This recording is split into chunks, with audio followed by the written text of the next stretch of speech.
I honestly don't remember how we initially met, but I do remember the first time I saw Marissa. It was at a contest in Jacksonville, Miss Northeast Pacific, and Marissa walked through the room, and I think you had recently gotten additions to your breasts, and the whole place was like, woo! Yes, because I was one of the pioneers. Girls wasn't getting body work then, so I was one of the first, and I let them know it, honey. And when they saw me come through with that fishnet top on them, the wrists sitting up real nice and pretty, they didn't know what to say. They were speechless. And since it was one of my first pageants, I was speechless too. Like, what is going on? We got together. I don't even know how we end up becoming close, but I don't know. It's just like, for me, some people I meet and I'm cordial with everybody, don't get me wrong, but some people I'm just naturally attracted to, and if there's a love there, it's a good connection, but if it's not, it's long handle spoon. Yeah, we just kind of clicked. I don't really remember myself, but you know, you meet people every once in a while, and it's just there. You feel a connection. Well, I can't tell you exactly how it was started because I wasn't there. The pageant was actually handed off to me from one of my ex-co-workers, and at that time, his name was Chester Akins, but his drag name was Katrina Roberts. And I was going to support the pageant. You know, I was young and new, and like I said, we were co-workers. And I was at the pageant one year, and she was like, I'm going to be giving up the pageant. It's going to be my last time, but I'm going to pass it over to Blondie. So I'm standing there and I'm looking dumbfounded because I didn't think that she was talking about me, because even though at the time I wore nothing but blonde hair, I could have been the one that she was talking to, but it was somebody else also that wore blonde hair at the same time too. So I assumed they were talking about them because they had been friends much longer than me and her. So they went to walk up and it's like, no, not you, the other blonde. And I was like, ooh, me? Oh, yeah. But they gave me the pageant, and like I said, I had been already following the pageant because we were co-workers, and I knew their vision of the pageant. They wanted to be open for everybody. They wanted it to be fair, no matter who won, and they wanted their queen to be respected. So I was like, okay, I can do that. And then at the time, I was making a little bit of money. At least I thought I was, so I could afford it. So that's how I ended up doing the pageant. That whole year, Basha was the queen at the time. I traveled because there was no social media, and I went Miami, Orlando, Tampa, Tallahassee, South Carolina, Savannah, Atlanta. I think I even went to Mississippi. Anywhere there might have been a show or a pageant or something, I traveled there with flyers, doing all the legwork myself to make sure that everyone knew about the pageant and created a buzz and made it something that they wanted to see. And if I should say so myself, the very first year was quite successful. The venue wasn't large enough. It was standing room only. Wow. It was standing room only. And like I said, I had been going to the pageant, but it hadn't been like that. So at that point, that's when I knew this is what I had to do. And I've been continuing doing it from then on. But I don't do it myself. I have a team of people that work with me, and Rick's been there since day one. You know, we fight and we have our issues. We don't but, fight. Oh yeah, we have our. We bicker at times. We have our adult discussions, but That's we what we do. respect Adult, each other, go. and we know that we're grown, and everything that I say is not going to be right. Everything he says is not going to be right. But sometimes you just agree to disagree and move forward. And that's what it basically is. Yeah. So. He's been one of the people that's been instrumental from day one with me doing the pageant, making sure the scores and everything is correct. Make sure that everyone has a fair chance. For me, I don't care who wins the pageant. A lot of times I don't even know who the winner is until they call it out. I'm just as shocked as the audience is, because I'm running around making sure that everything is going well, everybody's in the place that they need to be in, and things are running smoothly. Quite a bit. How many jobs are you performing right now? I start early, because I know what I have to do, and I know financially what it's going to cost, and I just work a regular job. And it's like everything that I want to be done, I have to make sure it happens. So no matter what cost it is, I'll do what I gotta do. Last year, I knew the pageant was going to cost me a pretty penny, and my regular job just wasn't creating enough finance for me to support it, so I can do everything that I wanted to do, because I want to have a large venue. I want to have a place that had a stage. I needed a place that had a curtain. I wanted to bring all the performers back that had ever won the pageant, and I sent it off to everyone. I had a few that were living that didn't make it back for whatever reason. I'm not holding it against them. But everybody that was alive, I wanted them to be back. And for me, when it comes to Queens, I don't do odd year and even year. Every time you see my performers come back and you see them on the stage, everyone has a paycheck, and I'm solely responsible for the financial part of it. So in saying that, I work my regular job, and I work my regular job the weekend last year, and I worked 2 full-time jobs during the week, and went to church on Sunday. And after I got out of church on the Sunday, I had to basically get all my stuff together for the next weeks, because I went to one job at 7 o'clock and worked from 7 to 3, and with my next job I had to be there at 3:30 to 1 o'clock. So everything that I needed to have that day, I got it when I left home, so there was no going back home.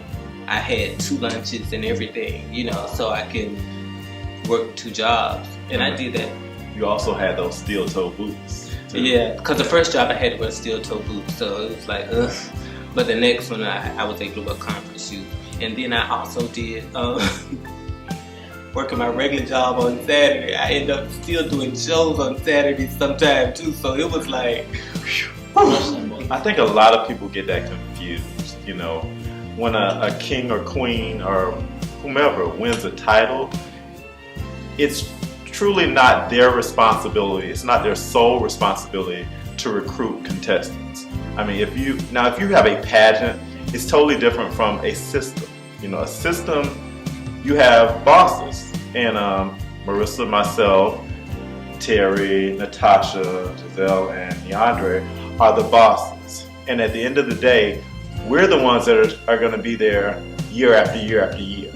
A king or queen is going to win for that year, and our goal at Duval is to make sure that they have a wonderful reign. And you don't want to put so much on them that they don't actually enjoy the experience. The way we look at it, if we're treating them well, they'll go out and encourage other people to be a part of what we are.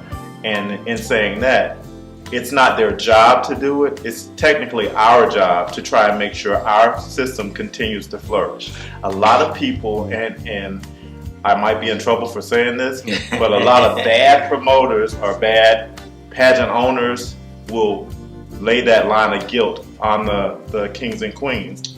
Oh, well, there were only 3 contestants this year, it's your fault. No, that's bull. I'm going to say this. Kings and queens, whether it's a pageant or a system, are not always going to be good promotional people. So in saying that, it's the owner's responsibility to assure that the word gets out, that they stay relevant, and step in where the king and queen may be lacking, because at the end of the day, it's their pageant, it's their brand. They got to make sure they protect it by any means necessary. What we look for from them is they picture in 30 days, them to show up at their bookings in the proper attire and do their job. If we are successful enough to come in contact with someone, and I'll use Tanisha Iman as an example, that was really a people person, and she was here, there, and everywhere, and she was very vocal in public as well as on Facebook, but that's something that she does on a regular basis. So it was almost expected that she would promote the pageant and basically recruit people to come do the pageant. But you can't expect that from everybody, because that's not everyone's demeanor. I feel like sometimes national pageants make national decisions, because at the end of the day,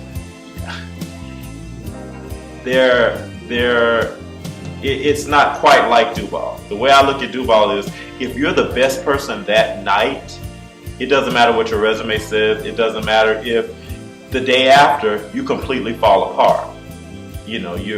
That's why we're not going to become a national pageant. And it's nothing knocking national pageants, because I totally support and believe in national systems, because for the most part they're going across the country and they're seeing all types of people. For us, we're really a regional pageant that is lucky. I mean, we've had wonderful representatives who have been national kings and queens, so they already know what to do. But we've also had people who have never won anything larger than Duval, and they may not be able to live up to the reputation and the standards that a national representative is supposed to have. For me, a national pageant should be a pageant that's going to be around for a while. It should be a pageant where the king or queen is able to make some money during their reign. And it's like some of these pageants I hear that say they're national need to rethink their thoughts.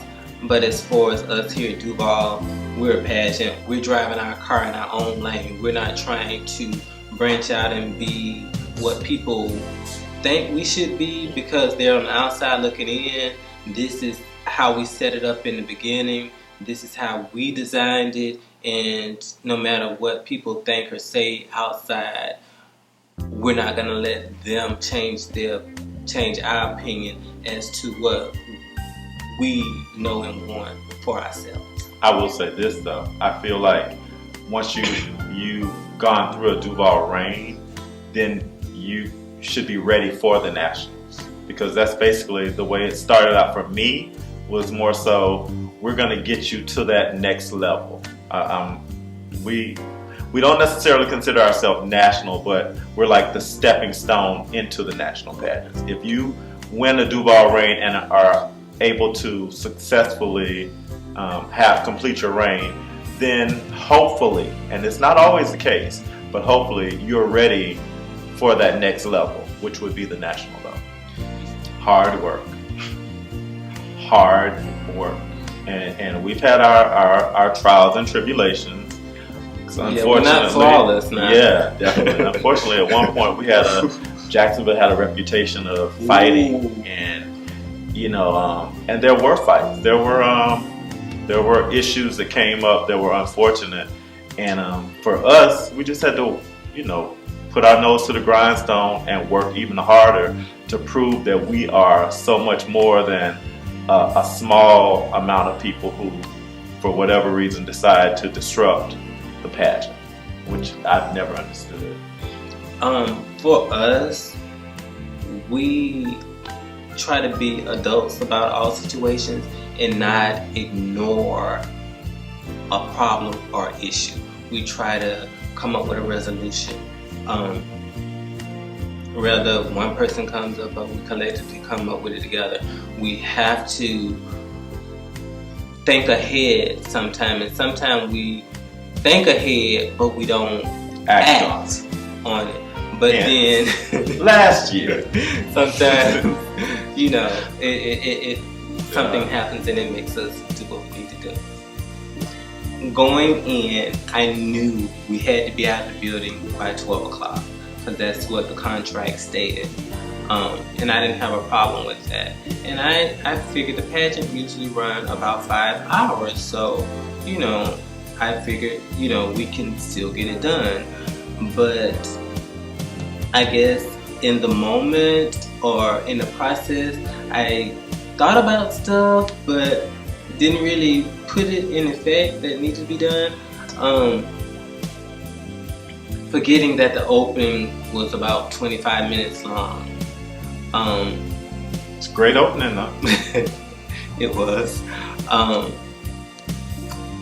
Not thinking the elite Mrs. Duvals were going to do concerts, so to speak. Trouble for you. But I'm not holding it against them. Right. It's totally my fault because I should have had a time limit on their entertainment, and we had discussed that beforehand anyway about the pageant is getting so large and we've got X amount of performers, we're going to have to eventually do something. So we hadn't already discussed that, but it really should have been already implemented on that night. And I usually like to give, I'm sorry, I'm rewinding a little bit. I usually like to give my patrons 30 minutes time to get to the pageant before I start. So if I advertise 7 o'clock, I usually start at like 7:30. But that was more time that was, exhausted, that took away from the 12 o'clock time that we needed to be out of there. And our normal average of contestants is usually like 5, 6, and that year it was 10. So that was even more time. So all these things compiled on top of each other made our time limit for 12 o'clock evaporate. Totally. And I extended my apology to the contestants, the patrons, and my workers, and the people that owned the venue. It was not something that I had planned to do, because I still, in my mind, wanted to be out by 12 o'clock because that's what the contract stated. And as far as those people out there that were concerned about me paying additional for the venue, it wasn't an option because I was under contract, and my contract clearly stated 12 o'clock, and after 12 o'clock was a new day. And in saying that, I had only paid for 12 o'clock, so I would not only have to pay for additional hour, I would have to pay for additional day. And paying for an additional day, that meant I would have needed to get the liability insurance redone, as well as the contract for the police officers. And you can't do that at 11 o'clock at night. So that wasn't an option. And after 12 o'clock, the contract ended, so the liability issue kicked in more so than anything. So in saying that, they wasn't willing to allow us to do certain things to let us stay in there. They did allow us to do what we end up doing, but as far as completing the pageant, as we know, that wasn't an option. It was in our 20 years. Like she said earlier, it was something we had already discussed, but we never implemented it. And being that Marissa is normally the one in charge of Miss Duval, she juggles all of the balls, and only when she tells us or asks us to do something, that's when we come in hand. So in all honesty, I remembered the 12 o'clock, but as the show was going on, I didn't think anything about it until It didn't even seem like 12 o'clock. Until a friend of mine who had left and came back, and he came to me and said, "Rick, the police are out there." It's still like 11:30 at this point. The police are out there, and they're saying that y'all have to shut this down in 30 minutes. And I'm like, no, that can't be, because no, we're just about to do evening gown. So at that point I went to Marissa. No, I remember I was tabulating scores, and Marissa was in the bathroom with two formers. And the thing about Marissa is this. Normally she's cool and calm and has everything lined up. But in this particular instance, I'll never forget, because I'm tabulating and she was with two formers, and I didn't understand what they were doing. They were kind of like quiet. Turns out that they were trying to figure out who could they cut, which entertainers could they cut off of the lineup at that point. And I remember them thinking, "Oh, cut them all." And I got ticked off about it, because I'm like, well, that's not necessarily fair. So once I came out from my place, the place that I was tabulating, they left. And it was just Marissa and I in there. And I'm like, well, what's going on? And she's like, we got to be out of here in 30 minutes. And I don't know what we're going to do. So at that point, we're like, well, maybe we need to go and talk to the man, to the little guy. I don't remember what his name was. But it was like, at this point, like 11:45. And 11:45, 11:50. It could have even been closer to 12. So when I tell you, it's so funny. There was a long hallway, and there were formers in the hallway, and it was like we were making the death walk, because it was like everybody was kind of just watching us as we were going, and I'm following her. The pageant's going on, but walking down that hallway, it was crazy. It was like it was silent, and you can hear our feet on the ground, and I think carpet was on the floor, but it was almost like you can hear it, just us walking down that hallway and breathing. So, but when we got to the lobby, Tim was there, two policemen were there. There was both of them were African American. One was a female and one was a male. So at this point, I'm kind of letting Marissa do her thing, because it's her event. And I don't remember if you said anything, but the guy Tim is kind of looking like, well, y'all only have a few minutes, or the thing has to be over. And I'm like, what? And so I think at that point I asked. You must have was talking to Tim, and I think I was talking to the police. The police. Mm-hmm. Okay. All I remember is the cop, the female. Mm-hmm. She was not. She was not friendly at all. She was like, "It's gonna be over. That's all there is to it. Get over it. Poof, be gone." So I'm at this point, I'm the one talking. I'm like, well, can we get 30 more minutes? Because if we get 30 more minutes, we can at least finish the gown competition. We don't have to do question and answer, and we can come up with the scores there. And Tim is like, well, no, unfortunately, the 12 o'clock thing is coming into play. And I'm still thinking, we're cool, we're nice people, we can smile, and they'll go like, oh, okay, we'll give you 30 minutes. But as soon as he said, well, per the contract and the liability clause, there's nothing that can be done. And at that point, Marissa's kind of standing up there like, huh? So I just go into action. I immediately say, okay, well, that's that. I'll tell you the power of Marissa. I go through the audience, go through all those people. I get up on stage, and Natasha is emceeing at this point. So I whispered to Natasha, okay, the pageant's over. We got to shut it down. And when I tell you, Natasha completely ignored me, because Marissa had given her instructions to continue with the pageant.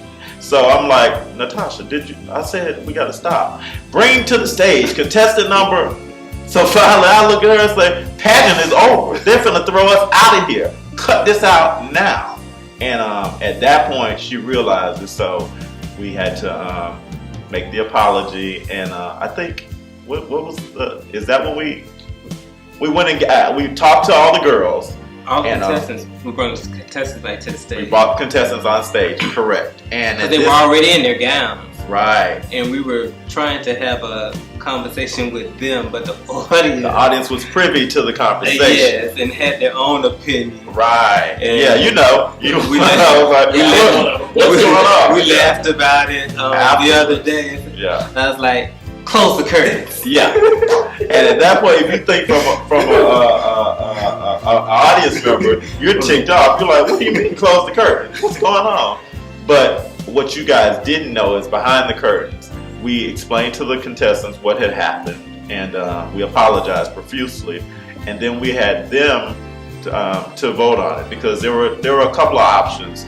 The Metro was gonna, someone told us the Metro would allow us to finish the contest there, as well as one of our formers had a night, a club, after thing, and she was willing for us to finish the contest there. But being that we try and be contestant friendly all the time, we decided to ask the contestants what did they want to do. All we knew is that we had to be out of that venue. And it was a vote, and the vote turned out that they decided to end the pageant where it was. I want everyone to know it was not a unanimous decision, but majority ruled. And the decision was that it was 80%, because I think only like two. It was like three. I think it was three of them. It was two of them for certain that they didn't want to go to the other place, and one was on the fence. Right. So at that point, you know, the scores were already in for the other categories, and we called it. And I'm going to talk about Nicole for a second. It takes a very strong person to win a contest and have people be upset because they feel like, well, maybe had the contest gone on, you may not have won or what have you. But, you know, the way I look at things, everything in life happens for a reason. And out of those 10 girls that were lined up, she was probably the strongest to be able to shoulder the negativity that came at her. And it was really unfair, because all she did was what the other 9 girls did. She paid her entry fee, she competed for the contest, and she turned out to be the winner. And being that she and I have a relationship, I know that during this year she hasn't necessarily felt the love that she deserved as Miss Duval, because you have some people that for whatever reason decide that they would rather wallow in negativity instead of looking at the positive aspects of everything. And so for me, I mean, I just want to publicly apologize to Nicole for the public that decided that for whatever reason that they want to continue to be mad. But we adore her. We were very pleased. We would have been pleased at any of the 10 girls who won. I mean, who competed. But at the end of the night, she was the winner. So that's just something I needed to say. Yeah. Giselle will be giving up the pageant. I think it's going to be great. Yeah, we're going to get 2 give-ups. Yeah, one in the beginning and one in the end. Giselle, before any of the other entertainers entertained, Giselle will be doing her farewell number in my prime spot. So y'all make her feel very welcome and show her lots and lots of love, just as if she's giving up the pageant. Yeah. And then as the contest goes on, then Nicole will be able to relinquish her title as well. So we need everybody to come in and show everybody love, and realize that for those of you who missed the part last year, it continues. That's all there is to it.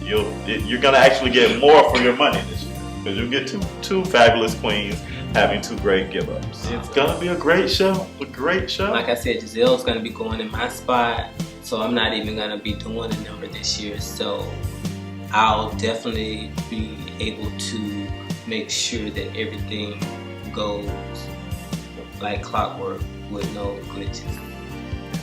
We can't hold it against them if they don't come reading and presentation. I mean, we would love it because it's exciting for yes, we would. I would enjoy it. But one year I was actually really, really nervous. I thought I was going to have to call the police from the outside. The year Yasmin won. Yeah, the year Yasmin won, because the reads were so fierce. Oh my God. And they were so personal, and it had never been like that. That was like the ultimate But they don't do that at national pageants. They don't do that at national pageants. Which is another reason we will not become a national pageant. But back in the day, that's what the people used to do in presentation. You know, they talk about what presentation was, and then they got cutthroat. I don't know what to call it. They were cutthroat. Cutthroat, but they had their reading session, so to speak, on the stage, and it's one of the things that the kids really live for. They never stop living for that. I don't know why they like that's one of their favorite. That's one of their favorite DVDs. Yeah. When you're doing stuff like that, you have to make sure that you're on top of your game, because those judges are judging the pageant and they see what you're doing, they hear what you're saying, and after the presentation over, they're going to be looking for that same confidence and that same flow for the next category. Well, if you can't produce. If you think about what Bambi said, Bambi is one of our official judges. She said, now if you decide to get up there and read, it's fine as long as you're not the read. You know, if you're letting the girls have it, and then your outfit is a mess, or your makeup is a mess, then the judges are going to be even more critical on you. I tell people like this: you can always take that chance, but if you mess up, the judges are 9 times out of 10 going to be even harder on you. Hi, I'm Rick Finn. And I'm the Lady Marissa. And you're watching Behind the Makeup.